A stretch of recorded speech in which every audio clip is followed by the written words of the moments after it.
ओम श्री गुरुदेवाय नमः।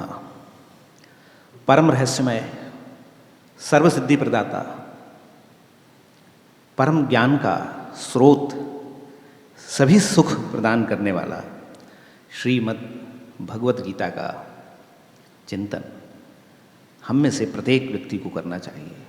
जो भी अपने जीवन का कल्याण चाहते हैं, जो भी ये चाहते हैं कि उनका जीवन सुखमय और आनंदमय बीते, जो ये चाहते हैं कि उनके जीवन में सुख और दुख से परे की स्थिति नित्य बनी रहे, जो ये चाहते हैं कि संसार में रहते हुए भी ईश्वर की कृपा और ज्ञान और विज्ञान का अपने जीवन में प्रचार और प्रसार हो, उन सभी को श्रीमद् भगवत गीता का नित्य पारायण करना चाहिए।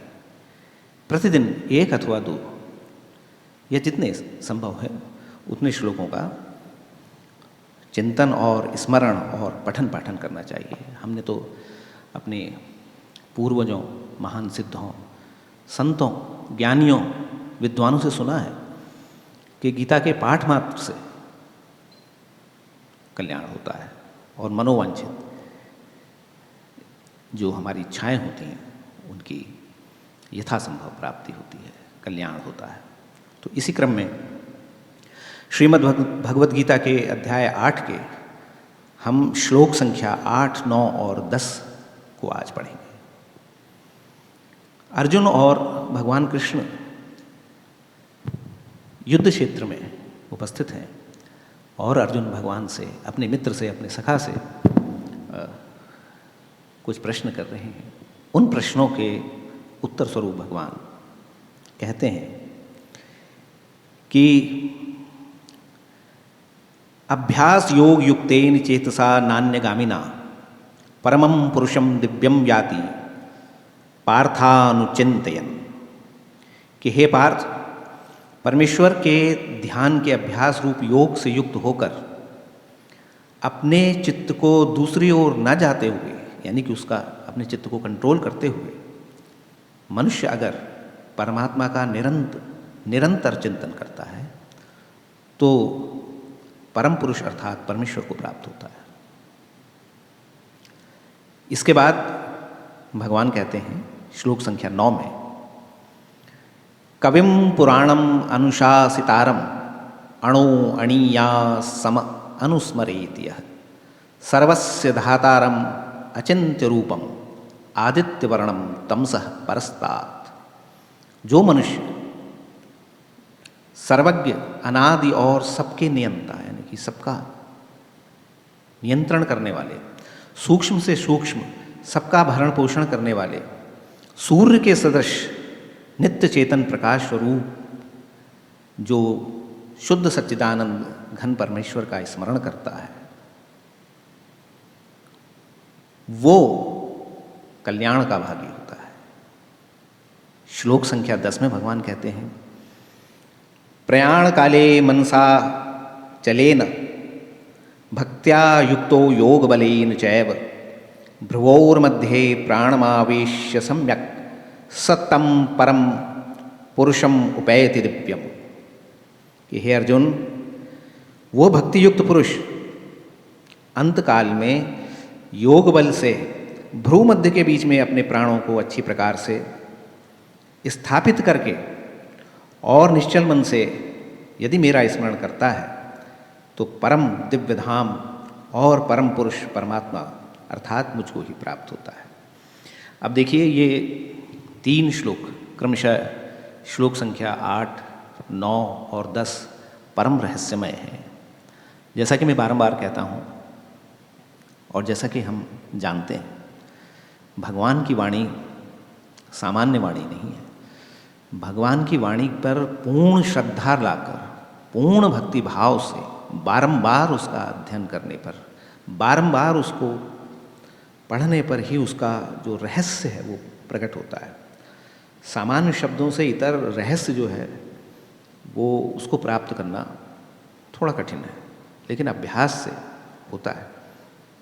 तो अर्जुन ने भगवान से ये प्रार्थना की थी कि प्रभु, अंतकाल में मनुष्य को ईश्वर की प्राप्ति किस प्रकार हो, पर ब्रह्म की प्राप्ति किस प्रकार हो, तो उसी प्रश्न को मूल में रखते हुए भगवान, जो अर्जुन के गुरु स्वरूप भी हैं और अर्जुन के सखा स्वरूप भी हैं, वो कह रहे हैं कि हे अर्जुन, कि तू अगर ध्यान के अभ्यास रूपी योग से युक्त होकर, यानी कि तुझे ध्यान का अभ्यास करना है। अभ्यास का मतलब है कि आप किसी चीज़ को करते हैं तो करते समय उसका आपका मन वहाँ थोड़ी देर के लिए लगेगा, फिर विचलित हो जाता है।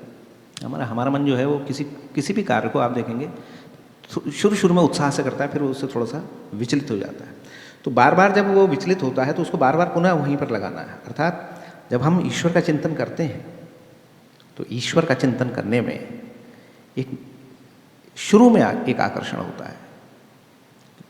अब हम ईश्वर का चिंतन किस आधार पर कर रहे हैं वो तो हमारी अपनी मन स्थिति है। हो सकता है हम दुखी हों, हो सकता है हम किसी परेशानी में, हो सकता है हम ईश्वर का धन्यवाद करना चाहते हैं, हो सकता है हमारा स्वास्थ्य बहुत खराब हो गया हो सकता है कि ऐसी विपत्तियाँ आपत्ति कोई आ पड़ी हो कि हम ईश्वर का ध्यान कर रहे हैं। जो भी प्रकार है, जिस प्रकार से भी हम ईश्वर का ध्यान करते हैं तो हम शुरू में उत्साह से आरंभ करते हैं, लेकिन क्रमशः हम देखते हैं कि अन्य सांसारिक कार्यों के चलते जो ईश्वर पर जो हमारी गति होती है, यानी उसका जो चिंतन होता है, वो क्रमशः थोड़ा कम होना चालू हो जाता है, क्रमशः कम हो जाता है। तो भगवान कह रहे हैं कि उसको अभ्यास से, यानी कि अपने मन के बल से बारंबार तू मुझ में लगा, यानी कि बारंबार मेरा ध्यान कर। तभी वो कहते हैं कि अनुचिंतन, निरंतर चिंतन कर, निरंतर कंटिन्यूअस चिंतन करना है। तो सांसारिक कार्य भी करने हैं और निरंतर चिंतन करना है। निरंतर चिंतन किस प्रकार से हो, ये मैंने आपको बताया कि ये दो ही प्रकार हैं संसार में इसके मुख्यतः, कि या तो भगवान की साक्षात कृपा हो किसी मनुष्य के ऊपर, तो वो सांसारिक कार्यों को करते हुए भी भगवान का चिंतन कर सकता है। लेकिन ऐसे मनुष्य संसार में बिरले ही हैं, अर्थात कोई करोड़ों में कोई एक ऐसा मनुष्य होगा जिस पर भगवान की डायरेक्ट कृपा हो, यानी कि बिल्कुल सीधी कृपा। वैसे तो भगवान की कृपा सारे संपूर्ण प्राणियों में है ही, लेकिन किसी विशेष जीव पर वो कृपा रिलेटिवली ज़्यादा होती है। हम भगवान की कृपा को ऐसा नहीं कह सकते कि वो किसी के ऊपर कम है तो ज़्यादा, लेकिन वो जीव का अपना प्रारब्ध है कि उसके ऊपर ईश्वर की कृपा जन्म जन्मांतर की उसकी साधना के कारण कुछ विशेष रूप से आपतित होती है।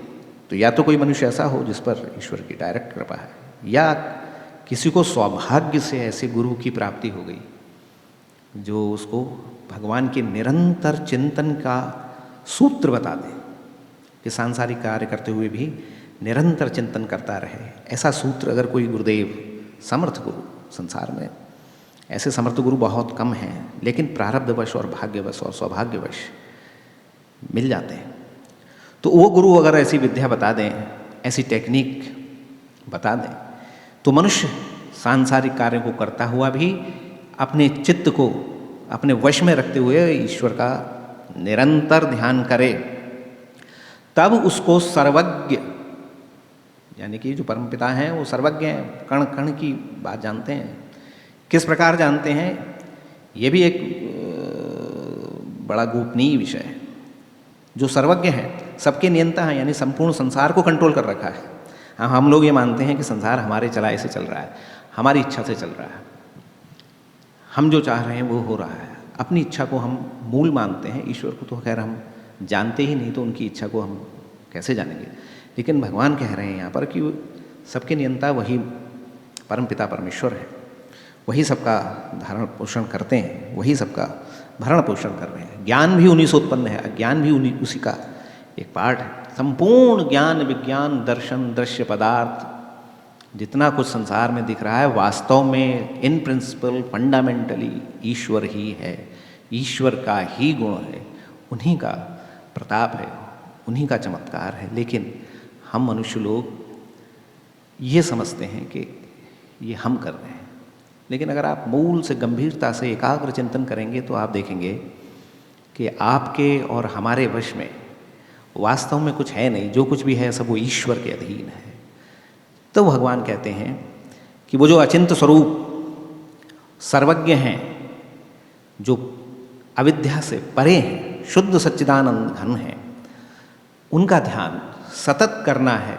और कहाँ करना है उसके लिए भी बता रहे हैं कि अपने योग बल से भ्रकुटी के मध्य में, जो हमारा भ्रूमध्य है, दोनों आंखों के बीच जो आज्ञा चक्र है, वहाँ पर अपने प्राण को अच्छी प्रकार से स्थापित करना है। अब देखिए, ये यहाँ पर योग का, भगवान जो है अर्जुन को योग का उपदेश कर रहे हैं। ये बड़ा गोपनीय है, बिन गुरु के ये होता नहीं। मृत्यु काल में अपने प्राणों को भ्रूमध्य में आज्ञा चक्र में स्थापित करने की कला ये गुरु ही जानते हैं। लेकिन भगवान उनको कह रहे हैं कि अगर तुम ऐसा कर सको तो तुम परम दिव्य स्वरूप परमात्मा को प्राप्त हो जाओगे। परम दिव्य स्वरूप परमात्मा हमारे हृदय में सतत विराजमान है। गीता में ही भगवान ने कहा, ईश्वर सर्वभूतानां हृदय देशे अर्जुन तिष्ठति भ्राम्यान सर्वभूतानि यंत्र रूरानि माया। वो परम पिता परमेश्वर सभी प्राणियों के, सभी भूत प्राणियों के हृदय में स्थित हैं। अब यहाँ पे देखिए, हृदय का मतलब ये हार्ट जो हम जनरली चित्रों में देखते हैं वो हार्ट नहीं है। ये शब्द भी बड़ा गोपनीय और बड़ा रहस्यपूर्ण है। हृदय का क्या अर्थ है उसको भी समर्थ गुरु ही समझा सकते हैं। तो भगवान सभी प्राणियों के हृदय में रहते हैं। प्राणी मात्र का मतलब यहाँ पर कोई मनुष्य का हृदय नहीं है।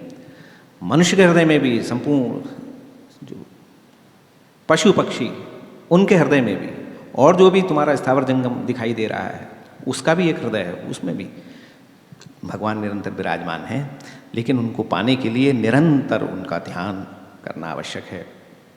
निरंतरता पूर्ण ध्यान करने की विधि गुरु बताते हैं, या अगर ईश्वर से तीव्र भाव से प्रार्थना की जाए तो वो भी भक्त के हृदय में कुछ कुछ ज्ञान का प्रकाश कर देते हैं। ये 3 श्लोकों में भगवान कृष्ण ने अर्जुन को अपने रूप को प्राप्त, अपने परम स्वरूप को प्राप्त करने की जो विधि बताई है वो अत्यंत रहस्यपूर्ण, अत्यंत गंभीर, अत्यंत आध्यात्मिक और अत्यंत पावन है।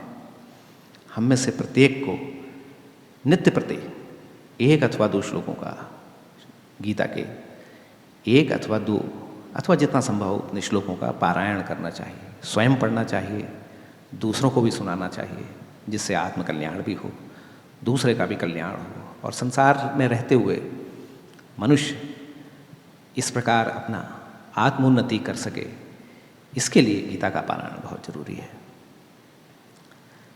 शेष श्लोकों के बारे में किसी और वीडियो में हम चर्चा करेंगे।